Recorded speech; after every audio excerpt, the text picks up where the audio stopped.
whenever.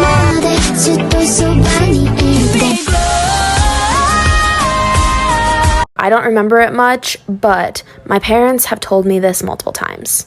We lived in this little white house. It was very old. My parents used to always hear me laughing and playing in my room with someone, but there was no one in my room. When they asked who I was talking to, I told them it was a little boy named Omar. They thought it was just an imaginary friend, but now that I think back on it, when I was 3 and 4, I did see someone. He was always very kind to me. I would play Barbies and he would play with me. He would draw me pictures. I would leave my books out for him so he could read while I was at preschool. I would tell him about my days and he would tell me about his. But things started to get really weird once my brother was born, and that is when my parents started to see him too. They believe that this is because he wanted to be the only little boy in the house. Stay tuned for part 2. Here is part 2 of the series of the little boy. When my brother was born, my parents used to sense and see the little boy as well. My mom used to feel his energy sitting in the rocking chair. My brother's mechanical toys used to just start making noise. He started to show up less and less in my room, and every time he would, he kind of scared me. He wasn't himself anymore. He was mad, angry, everything. My parents believe it's just because he wanted to be seen and he was lonely, and now that I had a little brother, I wasn't paying as much attention to the little boy.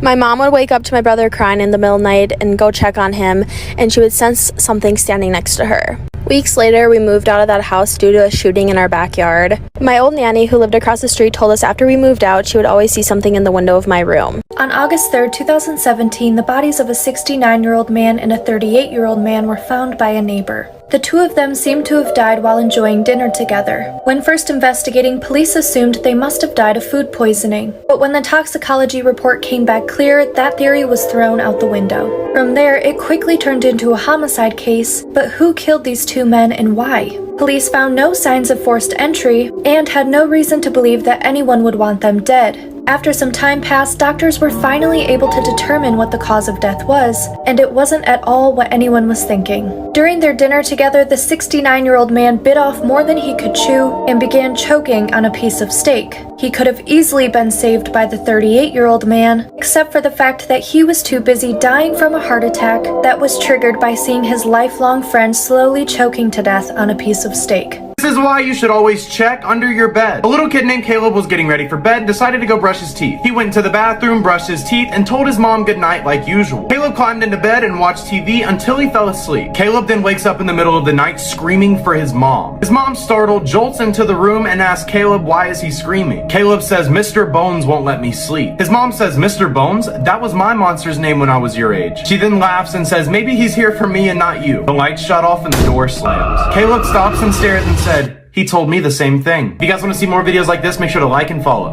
Have you ever seen someone with extremely long hair? Well, a man from Yamata Village in Japan saw a woman with very long hair nearly down to her knees, but things were much stranger than they seemed. He was walking down a narrow street when this woman approached him, and as he walked closer, he realized that she'd been smiling the whole time. But this wasn't a normal, friendly smile. There was something strange about it that made him feel creeped out, but he smiled back anyways because he found her beautiful. This would be his last mistake.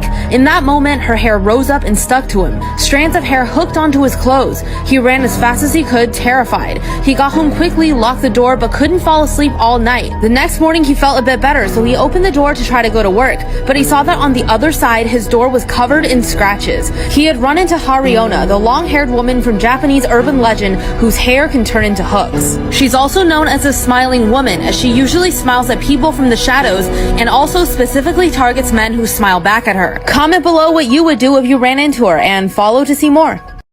So, I'm really convinced that there's some entity connected to me. So at first, I've always just thought my house is haunted. I just have a haunted house.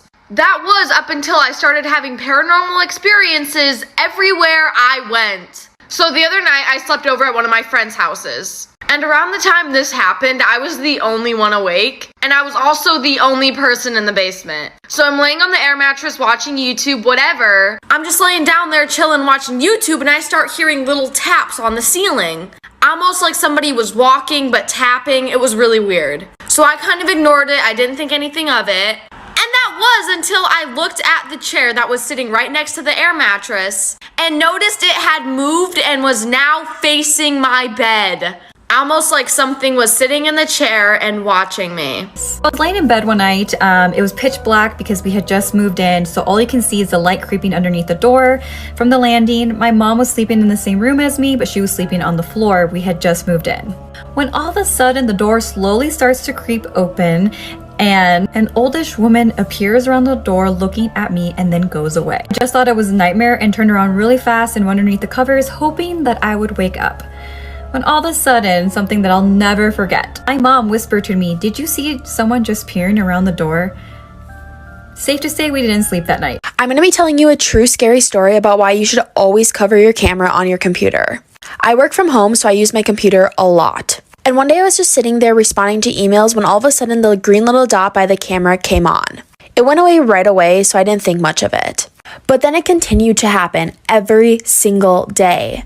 I just thought my computer was glitching, so I took it right to the Apple store. They cleared my computer of all the bugs, and it seemed perfectly fine.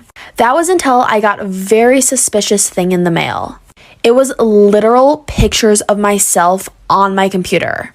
And there was no return address, so I had no idea where they came from. It freaked me out so much that I went to go get a new computer that very same day. But unfortunately, things did not stop after that. They had hacked into everything of mine. I kept getting mail that was just addressed to me with no return address with all my information on it. That is when I realized I had a stalker and he knew exactly where I lived. Hey pretty stranger, I think you look cute. Can I get your number?